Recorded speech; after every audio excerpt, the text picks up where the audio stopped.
Hello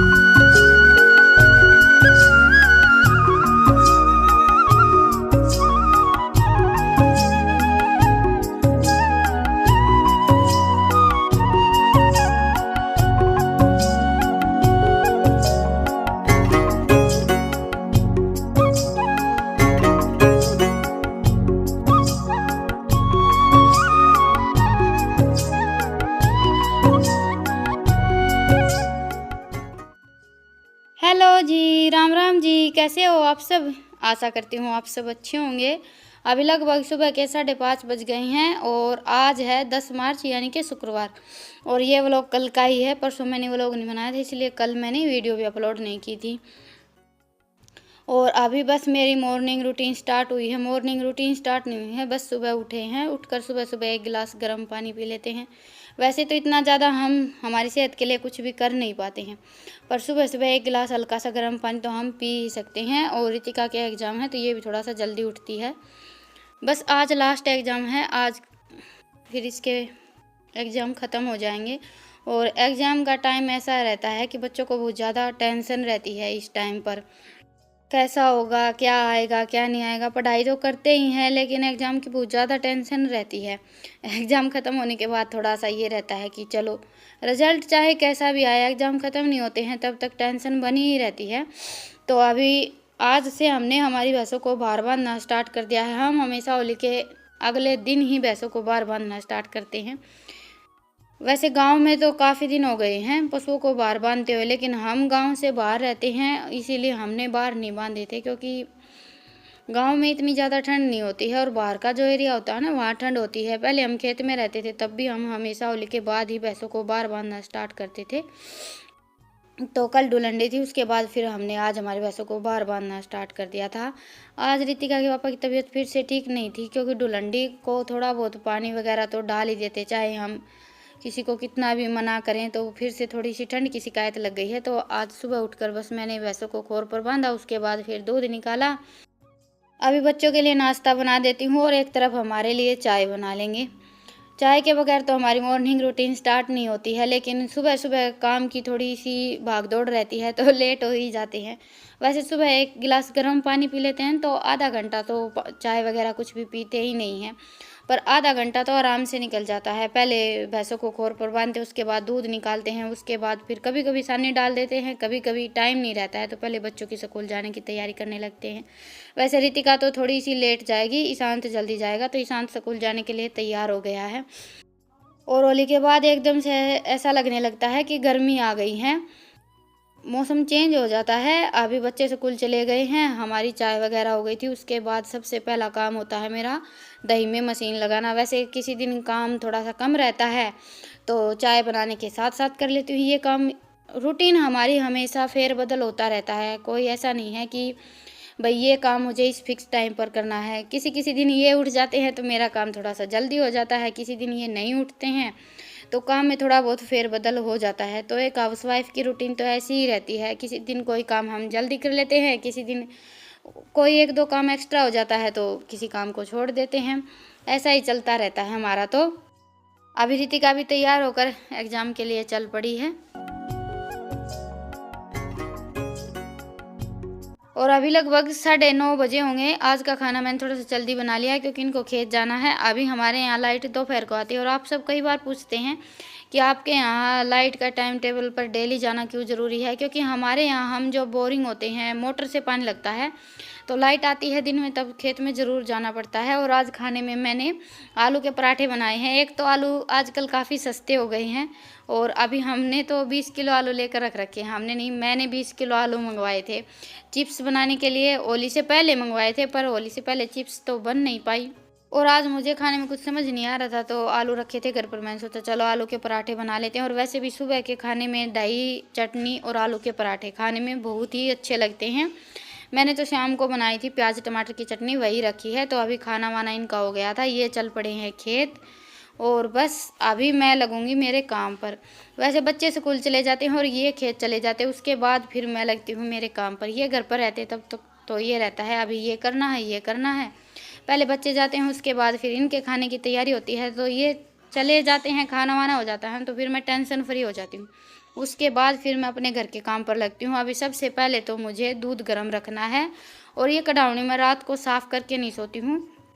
रात को मैं इसमें पानी भरकर छोड़ देती हूँ। जो नीचे थोड़ा बहुत दूध चिपक जाता है वो सुबह तक नरम हो जाता है, या फिर ये लगा लीजिए फूल जाता है, तो सुबह बड़ी जल्दी ये कढ़ावनी साफ़ हो जाती है। वैसे पहले तो लोग ही हमारे यहाँ तो खुरचन बोलते हैं, खुरचने वगैरह आते थे, उनसे कढ़ावनी साफ़ करते थे, पर आजकल वो सारी चीज़ें मिलती नहीं हैं, तो मैं चम्मच से ही साफ़ करती हूँ। जो वो खुरचना होता है उससे कढ़ावनी बड़ी अच्छी तरह से साफ़ हो जाती है। पहले हम रखते थे हमारे घर पर ये छोटी छोटी चीज़ें होती हैं ना, ये बड़ी जल्दी खो जाती हैं।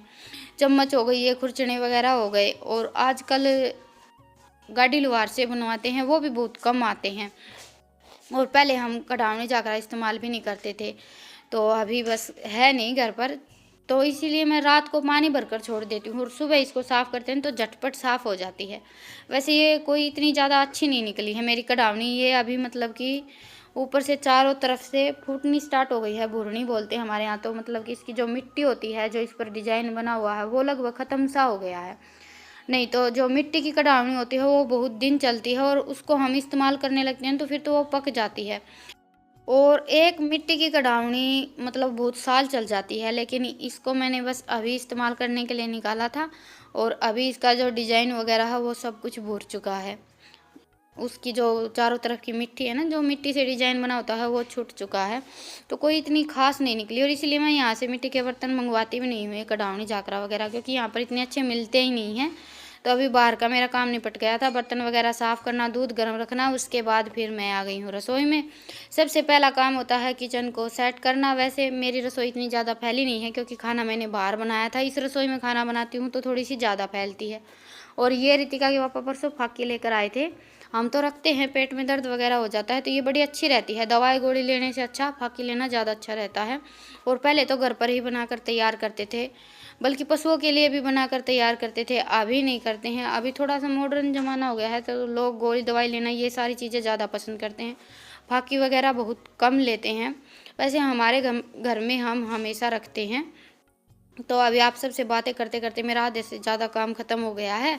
गैस को साफ़ कर दिया है। अभी यहाँ पर थोड़े से ये बर्तन रखे थे चाय वगैरह के, और अंदर आते हैं तो थोड़े बहुत बर्तन रह भी जाते हैं, और किसी में कुछ हम रख कर छोड़ देते हैं, तो वो मैंने सारे इकट्ठे कर लिए हैं। अभी अंदर ही साफ़ कर लेते हैं। वैसे मैं सिंक में बहुत कम बर्तन साफ़ करती हूँ, ज़्यादातर बाहर ही बर्तन साफ़ करती हूँ। पर अभी आगे गर्मी आने वाली है, तो दोपहर का खाना वाना होता है, तब तक बड़ी तेज़ की धूप हो जाती है, तब तो मैं अंदर बर्तन साफ़ कर लेती हूँ। वैसे मुझे सिंक में बर्तन साफ़ करने में थोड़ा सा आलस आता है, बाहर बैठकर बर्तन साफ़ करना मुझे ज़्यादा अच्छा लगता है। तो अभी बर्तन वगैरह साफ़ करके किचन का काम मेरा कंप्लीट हो जाएगा। थोड़ा बहुत जो मुझे सामान जचाना था वो जचा दिया। और ये जो मैं मैट लेकर आई थी ना, मैट नहीं, ये कवर लेकर आई थी ना स्लैब पर लगाने के लिए, बड़े ही अच्छे हैं। पहले जो कवर थे वो साफ़ सफाई करते थे, पोछा वगैरह लगाते थे तो इधर उधर जाते थे, और ये कवर इतनी अच्छी तरह से चिपक गए हैं स्लैब पर कि चाहे हम कैसे भी पोछा लगाए, साफ़ सफाई करें, इधर उधर होते ही नहीं हैं। जैसे हम मैट चिपका देते हैं ना, बिल्कुल वैसे ही हैं। और इतने ज़्यादा पैसे भी नहीं लगे, सिर्फ 200 रुपये लगे थे। मुझे तो सबसे अच्छी बात यही लगती है कि 200 रुपये में रसोई के इतने अच्छे कवर आ गए। और कई दिन से परेशान हो रहे थे, बल्कि ये लगा लीजिए कि जिस दिन से इस घर में आए थे ना, उसी दिन से मैं कवर कर रही थी, लेकिन आ नहीं पा रहे थे। तो अभी रसोई की साफ़ सफाई हो गई है, उसके बाद फिर मैंने फ्रिज को साफ़ किया। अभी थोड़े से ये जंगले वगैरह भी साफ़ कर लेते हैं। वैसे इस घर में धूल मिट्टी बहुत ज़्यादा जमा होती है, चाहे हम हर रोज़ साफ़ सफाई कर लें, अगले दिन देखते हैं तो धूल मिट्टी जमा मिलती ही है।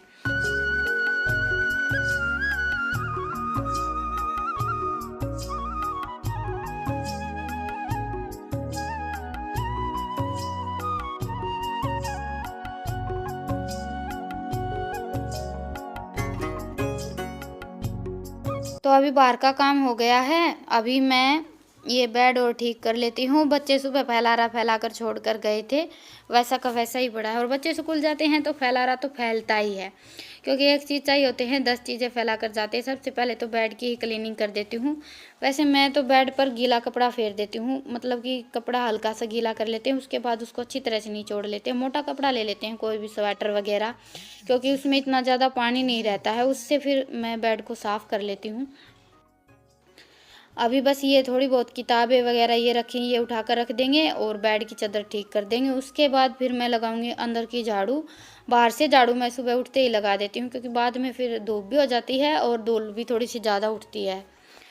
धूप निकलने के बाद अंदर की झाड़ू मैं मेरा बाहर का काम निपटाने के बाद आराम से लगाती हूँ, क्योंकि अंदर झाड़ू लगाने में थोड़ा सा ज़्यादा टाइम लग जाता है। बाहर इतना ज़्यादा टाइम नहीं लगता है, बाहर तो झटपट जो बड़ी झाड़ू होती है, सीक वाली बोलते हैं, हमारे यहाँ हम बाँस की झाड़ू बोलते हैं, उससे झाड़ू लगा लेते हैं। और अंदर झाड़ू लगाने में 1 घंटा आराम से लग जाता है। एक तो फर्श नहीं है, कच्चे फर्श हैं, इस वजह से थोड़ा सा ज़्यादा टाइम लगता है। फर्श रहते हैं तो जल्दी झाड़ू लग जाती है, पर अभी फर्श हो भी नहीं पाएंगे। मुझे ऐसा लगता है कि काफ़ी टाइम ऐसे ही निकालना पड़ेगा। अभी तो कभी बजट होगा तभी फर्श बनवाएंगे, तब तक तो ऐसे ही चल रहा है। और घरों के काम कभी कंप्लीट नहीं होते। हम ये सोचे ना कि घर का काम हम कंप्लीट करवा लें, तो वो हो नहीं पाता है। कुछ ना कुछ चलता ही रहता है। अभी ये करवाना है, अभी ये करवाना है। तो जी अभी अंदर से झाड़ू मैंने लगा दी है और अभी मैं आ गई हूँ बाहर ठाणों में झाड़ू लगाने के लिए। वैसे बाहर की झाड़ू सुबह निकल जाती है और भैंसों के ठाणों में झाड़ू मैं हमेशा भैंसों को पानी पिलाकर परली साइड बांधने के बाद ही लगाती हूँ। ये मेरी डेली की रूटीन है। भैंस ठाण पर रहती हैं तो फिर इतनी अच्छी तरह से झाड़ू नहीं लग पाती है, और झाड़ू सुबह हम लगा भी देते हैं तो फिर से वैसे ही हो जाते हैं। तो इसलिए मैं हमेशा भैंसों को परली साइड बांधने के बाद ही झाड़ू लगाती हूँ। वो तो सबकी अपनी अपनी आदत और अपनी अपनी रूटीन होती हैं। कुछ लोग सुबह उठते ही सबसे पहले भैंसों का काम निपटाते हैं, गोबर भारी वगैरह। कुछ मेरे जैसे होते हैं जिनका चलता ही रहता है, कोई काम कभी कोई काम कभी। तो अभी रितिका स्कूल से आ गई थी, बिना ड्रेस बदले ही खाना खाने के लिए बैठ गई है, क्योंकि आज मैंने खाने में आलू के पराठे बनाए हैं। और मैंने एक दिन पहले भी आप सबको बताया था कि हमारे यहाँ पराठे भी नोनी घी के साथ ही खाना ज़्यादा पसंद किया जाता है, दही और नोनी घी। पराठे वैसे नोनी घी के साथ खाने में बहुत अच्छे लगते हैं, स्पेशली आलू के पराठे। और अभी लाइट आ गई है तो मैं चला लेती हूँ कपड़े धुलने की मशीन। कल तो बृहस्पतिवार था, कल मैंने मशीन चलाई नहीं, और उससे पहले होली और डोलंडी 2 दिन कपड़े नहीं धुले थे, तो 3-4 दिन के कपड़े इकट्ठे हो गए हैं। और 3-4 दिन के कपड़े इकट्ठे हो जाते काफ़ी सारे हो जाते हैं। फिर तो ऐसा लगने लगता है कि काफ़ी सारे कपड़े इकट्ठे हो गए हैं। वैसे तो मशीन में धोना होता है, लेकिन फिर भी निचोड़ने का काफ़ी काम हो जाता है। या फिर ये लगा लीजिए कि कपड़े थोड़े से ज़्यादा हो जाते हैं, तो फिर मुझे ये लगने लगता है कि बस ये काम बढ़ गया है, कपड़े थोड़े से ज़्यादा इकट्ठे हो गए हैं। कपड़े थोड़े से कम रहते हैं तो जल्दी धुल जाते हैं, ज़्यादा इकट्ठे हो जाते हैं तो फिर पूरा दिन निकल जाता है। तो अभी बच्चों के कपड़े तो मैं डाल देती हूँ मशीन में, और मेरे कपड़े मैं धोऊंगी हाथ से। तो चलिए आज के व्लॉग को तो यहीं पर ख़त्म करते हैं और फिर मिलते हैं एक नए व्लॉग के साथ। आप सबको आज का व्लॉग और मेरी मॉर्निंग रूटीन कैसी लगी मुझे कमेंट सेक्शन में ज़रूर बताइएगा, और पसंद आए तो व्लॉग को लाइक कीजिएगा, और चैनल पर नए हैं तो चैनल को सब्सक्राइब कीजिएगा। फिर मिलते हैं एक प्यारे से व्लॉग के साथ, तब तक के लिए राम राम।